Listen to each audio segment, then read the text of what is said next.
And then Deputy Durkin.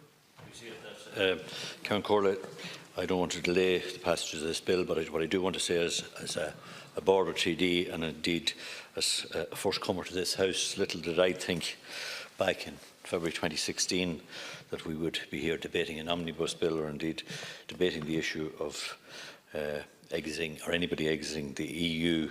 And I think the most important thing that I have to say in relation to this is that this is a catalyst to change these islands dramatically, and I think it's important that I contribute to the closing of this debate. I think where I need to start is where Deputy Chambers left off.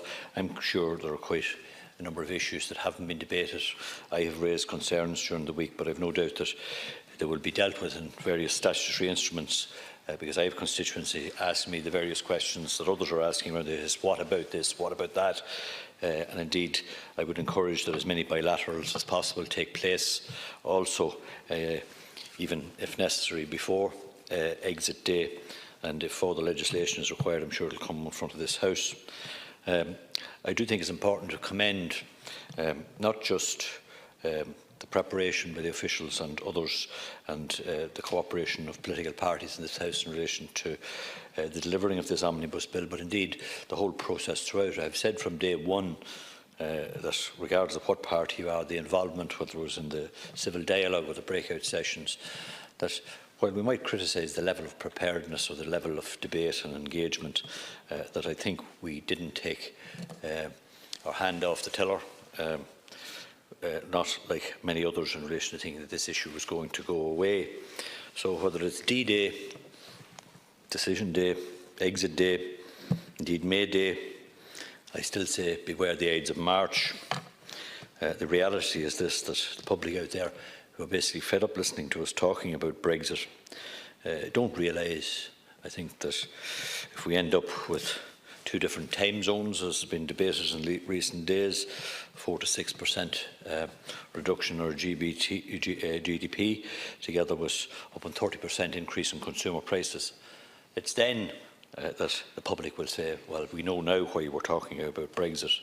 But ultimately what I want to say, and concluding, is that sometimes reminds me of, that we've been playing a fair bit of who's going to blink first, a certain degree of Russian roulette, but when it comes to the end of the day, I'm reminded of the Kenny Rogers song, some people are on a train bound to nowhere, and there's a time when people need to know when to fold and know when to hold. And ultimately, this island and these islands are on a backward trajectory, and everybody knows that if people don't come to their senses in the interests of not just the EU, but indeed, I might say that the natives, in my view, in the border area are becoming restless. The evidence is pointing towards many of the reports that we've heard in recent days that we could go back to the bad old days. And in conclusion, I'll say this: we've had a lot of debate about the green card, and rightly so. But I'm old enough to remember that it wasn't just about having car insurance. I've said this here in this House before. Back in EU times, despite the fact that people will talk about the common travel area, it wasn't a case about your car having to insurance.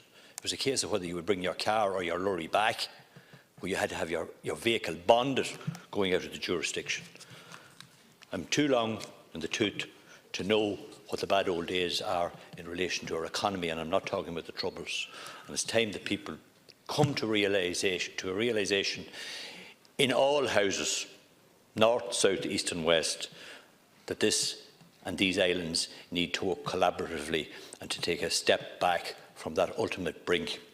And my last and final words in it: we should have spent the last 2 years not talking about